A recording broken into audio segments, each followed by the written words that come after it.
వి gold trusted gold buyers తాకట్టులో ఉన్న బంగారాన్ని విడిపించి ఈ రోజు ఉన్న మార్కెట్ ధరకే కొనబడును. మరిన్ని వివరాలకు సంప్రదించండి 77107720. Nagaraju all India student federation ASF Visakha జిల్లా కార్యదర్శి. ఏదైతే గత ప్రతిపక్షంలో ఉన్నటువంటి నారా లోకేష్ గారి యోగాల పాదయాత్రలో గత ప్రభుత్వం విద్యార్థులు మోసం చేసి ప్రైవేట్ కళాశాలలో పీజీ చదువుతున్న విద్యార్థులకి జియో నెంబర్ 77 తీసుకొచ్చి వాళ్ళ ఫీజు రియంబర్స్మెంట్ స్కాలర్షిప్ రద్దు చేయడం జరిగింది. మీ అధికారులు రాగానే ఖచ్చితంగా జియో నెంబర్ 77 రద్దు చేసి పీజీ విద్యార్థులకి న్యాయం చేస్తామని చెప్పినటువంటి లోకేష్ గారు ఈరోజు ఆ ఊసే ఎత్తే పరిస్థితుల్లో ఎక్కడా కనిపించట్లేదు. అలాగే యూనివర్సిటీ స్వయం ప్రతిపత్తి దెబ్బతీసే విధంగా గతంలో ఏదైతే నూతన జాతీయ విద్యా విధానం పేరుతో తీసుకొచ్చినటువంటి యూజీసీ నామ్స్ ప్రకారం గత ప్రభుత్వం పీజీ యూనివర్సిటీ యొక్క స్వయం ప్రతిపత్తి దెబ్బతీసే విధంగా రాష్ట్ర వ్యాప్తంగా ఒకే పీజీ కామన్ ఎంట్రన్స్ చేసిన కొనసాగడం జరిగింది. అది ఏంటంటే దీనివల్ల మూలంగా పూర్తిగా ఎవరు నష్టపోతారంటే మహిళలు, ఏదో ఎస్సీ ఎస్టీ బీసీ మైనార్టీ చెందినటువంటి రిజర్వ్ చెందినటువంటి విద్యార్థులందరూ కూడా పూర్తిగా నష్టపోతారు. దీనివల్ల ఏంటంటే వాళ్ళు ఏ యూనివర్సిటీలో చదవాలనుకుంటారో ఆ యూనివర్సిటీలో సీటు లబ్ధి పొందే అవకాశం కోల్పోతారో. దీనివల్ల పూర్తిగా డ్రాపౌట్స్ పెరుగుతాయి.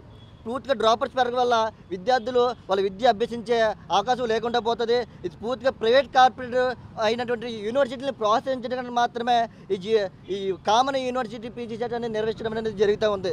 అలాగే యూనివర్సిటీ యొక్క స్వయం ప్రతిపత్తి దెబ్బతీస్తారు. యాప్సీ వాళ్ళు ఏం చేస్తారంటే యూనివర్సిటీ విద్యార్థులు ఎగ్జామ్ రాయడానికి అప్లై చేసుకున్న అమౌంట్ అంతా కూడా యాప్సీకి వెళ్ళిపోతే యూనివర్సిటీ సంబంధించి ఆ యూనివర్సిటీ అకౌంట్లో పడే పరిస్థితి ఉండదు. గతంలో ఏ యూనివర్సిటీ ఆ యూనివర్సిటీ ఎగ్జామ్స్ కండక్ట్ చేస్తే అడ్మినిస్ట్రేషన్ ప్రాబ్లమ్స్ ఏమన్నా సరే తక్షణమే రిజిస్టర్ గారు కావచ్చు, యూనివర్సిటీ వీసీ గారు కావచ్చు, ఇవన్నీ సంప్రదిస్తే ప్రాబ్లమ్ సాల్వ్ చేసేవారు. ఇప్పుడు ఏ విద్యార్థులకి పీజీ సెట్లో ఎటు అడ్మినిస్ట్రేషన్ ప్రాబ్లమ్స్ ఏమొచ్చినా సరే డైరెక్ట్గా మనం వెళ్ళి యాప్సీని అడగాలి. యాప్సీ వాళ్ళు సరైన సమయంలో మనకు అందుబాటులో ఉండరు. యూనివర్సిటీ వీసీ రిజిస్టర్ గారు అయితే మన నిరంతరం కూడా అందుబాటులో ఉంటారు కాబట్టి అది విద్యార్థులకి ఎంతో మేలైనటువంటి అంశం అది.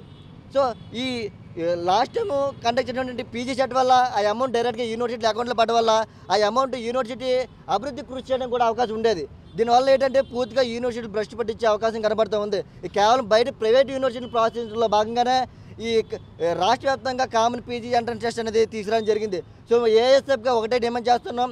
నారా లోకేష్ గారి యువకుల పాదయాత్రలో కూడా మేము అధికారంలో రాగానే కామన్ యూనివర్సిటీ పీజీ సెట్ రద్దు చేసి మేము స్వయం ప్రతిపత్తి కాపాడే విధంగా ఏ యూనివర్సిటీ ఆ యూనివర్సిటీ ఎగ్జామ్స్ కండక్ట్ చేసే విధంగా మేము చర్యలు తీసుకుంటామని చెప్పి కూడా విద్యార్థులకు హామీ ఇచ్చారు. ఈరోజు కేవలం అతను ట్విట్టర్లకి మాత్రమే పరిమితం అవుతూ ఉన్నాడు.